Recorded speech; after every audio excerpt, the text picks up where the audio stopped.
Hello dear all, welcome to our channel Smart Indian Model School.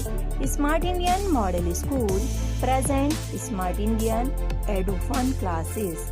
EduFun online classes includes course studies of playgroup to class 12, emotional and communication skills, happiness classes and DIY activities. Okay बच्चों, अब आता है हमारा द्वित्व व्यंजन। द्वित्व व्यंजन का मतलब होता है कि जब एक स्वर सहित व्यंजन आपस में समान रूपी स्वर सहित व्यंजन से मेल होता है, उसे द्वित्व व्यंजन बोलते हैं। जैसे माँ में नीचे हलंत है प्लस माँ प्लस आ, तो यहाँ पर जब दो स्वर एक जैसे मिल जाते हैं तो एक जो व्यंजन है हमारा जब दो व्यंजन मिल जाते हैं तो एक व्यंजन हमारा आधा बन जाता है, यानी कि च म चम्मच। ठीक है, ऐसे इधर देखो दोनों सेम है तो हमारा एक जो आ गया बीच में आ गया और लड्डू तो इसमें मात्रा ही लग गई है ना। तो इधर भी दोनों चा है हमारे, तो एक चा जो है आधा आ गया। ठीक है, ये हमारे द्वित्व व्यंजन होते हैं। फिर उसके बाद आता है बच्चों हमारा रा के संयुक्त रूप। रा के संयुक्त रूप का मतलब है रा जो है हमारा उसकी मात्राएं हमारी 4 तरीके से लगती हैं। देखते हैं कि कैसे। पहला है हमारा जब रा स्वर सहित रा होता है तो अपने संग आने वाले वर्णों के ऊपर लगाया जाता है, जैसे पर्वत धर। यहाँ पे देखो वर्ण के ऊपर जो है रा लगा हुआ है तो ये पर्वत, यानी कि जब वो किसके साथ आता है, स्वर के साथ आता है। ठीक है, फिर दूसरा है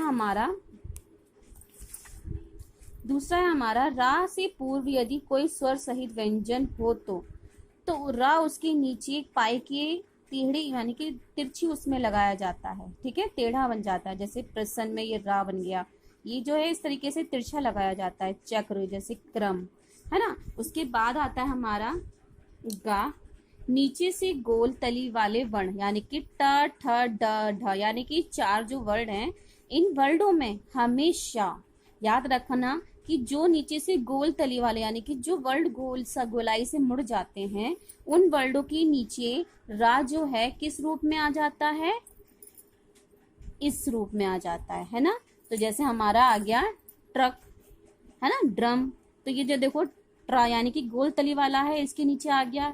और ये डा हमारा गोल तली से मुड़ जाता है नीचे को, तो ये इसके नीचे आ गया है ना। फिर उसके बाद है हमारा घा, स्वर सहित शा के साथ रा का संयुक्त रूप होना। ठीक है, जो ये हमारा संयुक्त वर्ड है ना, ये जो है शा, ये हमारा संयुक्त वर्ड है तो ये रा का भी काम करता है। इसके नीचे रा लग जाता है, जैसे श्रमिक। ठीक है, आश्रम, ये जो है रा लगा हुआ है ना। अब आता है बच्चों हमारा वर्ण विच्छेद, जो मैंने आपको कल कराए थे। जैसे हमारा कमल है, सिंपल तरीके का बता रहे, तो का नीचे हलंत है प्लस आ, क्योंकि व्यंजन में हमेशा आ की आवाज आती है। माँ प्लस आ प्लस ला प्लस आ, तो हो गया कमल। अच्छा, हम लेते हैं दूसरा वर्ड। जैसे हमने ले लिया दैनिक, तो दा पे कौन सी मात्रा लगी है, बड़े ए की, तो हमने ए लिख दिया, बड़ा ए। प्लस ना पे कौन सी मात्रा लगी है, छोटी ई की, तो हमने छोटी ई लिख दी, लेकिन हलंत हमें लगाना है। फिर का हमारा साथ में आ की आवाज ला रहा है तो हलंत नीचे लगा प्लस आ, तो ये हमारे हो गए वर्ण विच्छेद। आपको वर्ण विच्छेद ही इसी तरीके से करने हैं। ठीक है, अब हम नेक्स्ट पेज पे भी देख लेते हैं हमारे वर्ण विच्छेद।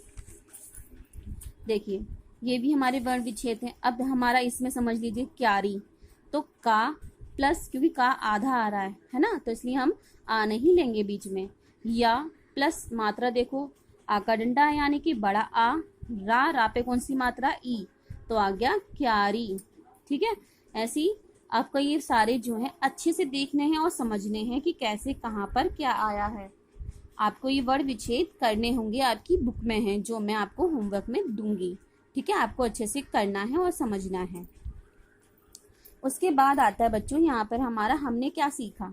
भाषा की सबसे छोटी इकाई क्या कहलाती है, वर्ण कहलाती है। वर्णों के क्रमबद्ध समूह को हम वर्णमाला कहते हैं। वर्ण के 2 भेद हैं, स्वर और व्यंजन। स्वर का उच्चारण बिना किसी अन्य ध्वनि की सहायता से होता है।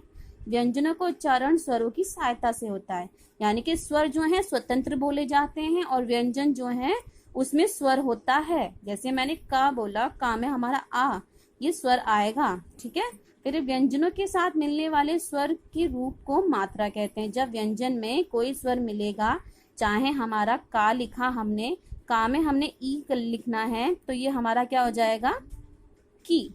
यानी कि इसमें बताया व्यंजनों के साथ स्वर के मिलने के रूप को हम मात्रा कहते हैं। ये हमारी मात्रा लग गई। फिर आता है अनुस्वर व्यंजन का प्रतीक चिन्ह है। फिर स्वर अनुनासिक भी होते हैं। आ रहित रा जब दूसरे व्यंजन के ऊपर लगता है तो उसे कौन सी मात्रा बोली जाती है, रेफ की मात्रा, यानी कि रेफ कहते हैं। शब्दों की ध्वनियों को अलग अलग करना वर्ण विच्छेद कहा जाता है। यानी कि जो शब्द हैं हमारे, इनकी ध्वनि को हमने अलग अलग करा तो ये हमारे क्या बन गए, वर्ण विच्छेद बन गए। ठीक है बच्चों, आई होप सो कि आपको बहुत अच्छे से समझ में आ गया होगा ये चैप्टर।